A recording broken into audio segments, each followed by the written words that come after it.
Thiaroye 44 gis ñu keroog premier ministre def na ci benn poste ngir ñaawlu baax a baax taxawaayu France sa jàngat ci li mel. En fait quand tu décryptes ce qu'il dit tu te dis simplement qu'il a compris que ni l'histoire des pays vaincus est toujours écrite par les pays vainqueurs.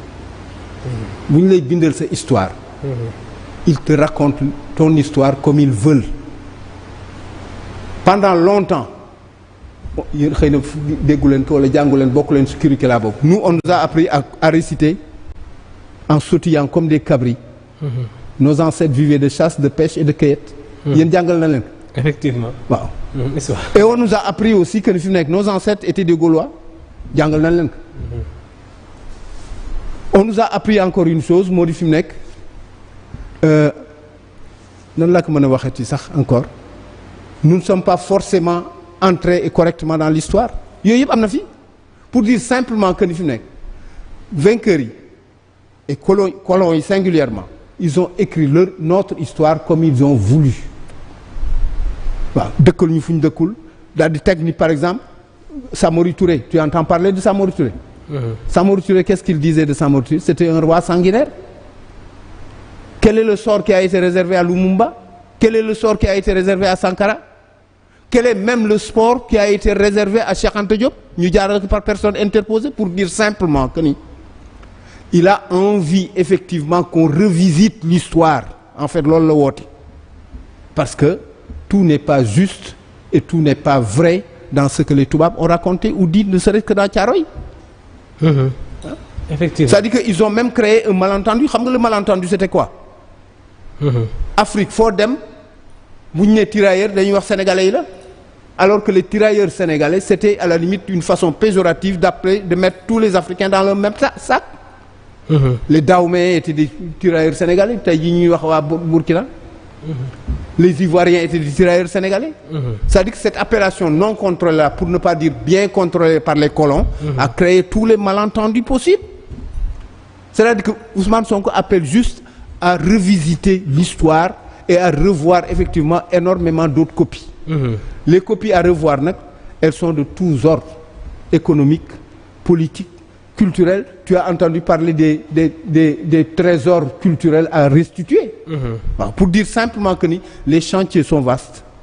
Et tey jii ni may daane le mot du fi mu nekk. Un peu de patience. Et jusqu'à preuve du contraire, des Sénégalais comme moi vont pouvoir dire que ni fi mu nekk on a eu raison de dire que ni fi mu nekk toppoon leen ñii. C'est important. Donc mais loolu est-ce que tamit du ñëwaat ci problème mu France quand même voilà diggante coopération bilatérale bi wax diggante Sénégal ak France quand même dañu wax ay France dégage mais est-ce que France tamit mënu ñàkk ci par rapport à diplomatie voilà. Xam nga France man mënuma rejeter France. Tu sais pourquoi? Pour deux raisons. La première elle est romantique et symbolique. Tudduma Modou Khoule xam nga lu ma tudd. Élie Charles Moreau. Ça n'a pas de résonance africaine. Ça n'a ni de résonance de Baol-Baol, ni de Jolof-Jolof, ni de Kayor-Kayor. C'est une résonance française, de plein centre français. Mes ancêtres venaient du Loir-et-Cher, de Blois singulièrement. C'est une histoire boo xam ne du ma ko raconter fii mais benn chose am na moo di fi nekk mënuma ŋàññi loolu j'ai du sang français qui bat dans mes veines. Élie Charles Moreau. Du Mouhamadou Moustapha Diop. Voilà. Du Moustapha Thioune. Voilà. Du Thierno Lo non plus. Voilà. À tel point que fi nekk mënuma ŋàññi France. Dama daan tooñ sax ay nit di leen wax à de certains jours en général les lundis soirs je ne rêve pas en wolof la langue de ma mère mais je rêve en français. Waaw mais Ousmane Sonko à la limite. Avec la France pour ne pas dire Diomaye avec la France parce qu'en fait ce duo là que les gens voulaient convertir en dualité dama ko gisul. C'est-à-dire que. waaw damay ñëwaat ci question boobu. sax maa ngi lay pousser sax. non non waaw mais je reviendrai. De toute façon je reviendrai. Moi je ne fuis aucune question de toute façon. Voilà c'est important. benn chose am na moo di Ousmane Sonko. En fait man dama yaakaar ni les gens finalement étaient fascinés par le personnage ils n'ont pas écouté Ousmane Sonko. Alors qu'Ousmane Sonko est porteur d'un discours en fait. Ousmane Sonko est porteur d'un discours avant déjà d'avoir une belle dentition quoi bu dàq sama bos. Tu vois, il a eu dans ses prises de parole à réellement régler la question qui pourrait être l'amalgame et qui a suscité énormément d'entendus, de sous-entendus et de malentendus. moo di woy français yi la fa bëgg génne. Il a été très clair en faisant le distinguo entre la France comme État avec lequel on commerce et les Français qui ont à la limite tout à gagner en se frottant avec le peuple sénégalais.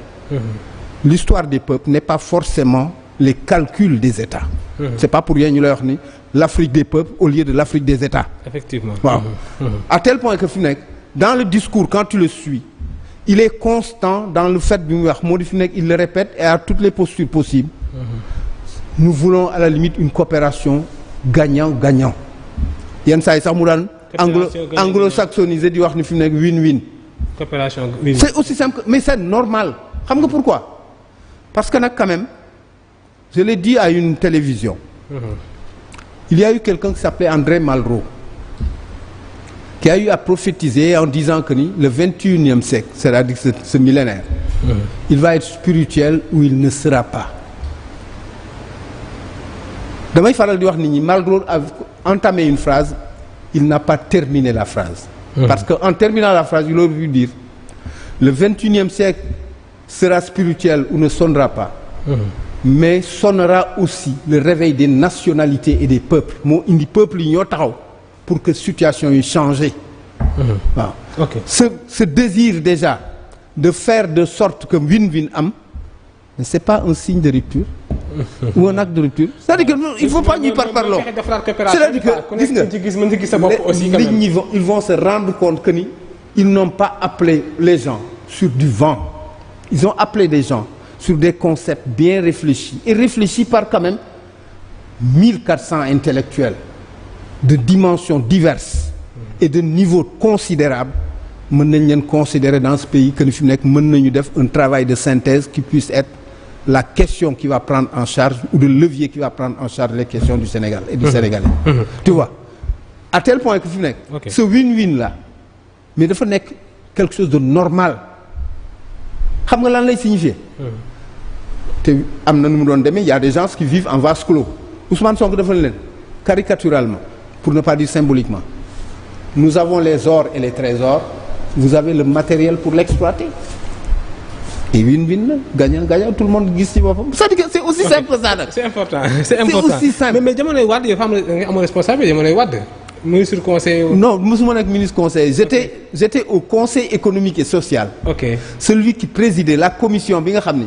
mooy culture en fait. C'est-à-dire que fi nekk j'étais le président de la commission. Culture tourisme artisanat et sport et loisirs. kon boobu sax am nga loo si jàppale ci presse bi quand même voilà si wàllu taxawaayu presse aide de la presse dina mel. Non aide de la presse mosuma ci jàpp quoi. Okay, parce que fi mu nekk réellement je gérais d'autres questions qui n'avaient rien à voir avec des questions yoo xam c'est le ministère de la communication qui gérait ça. Voilà.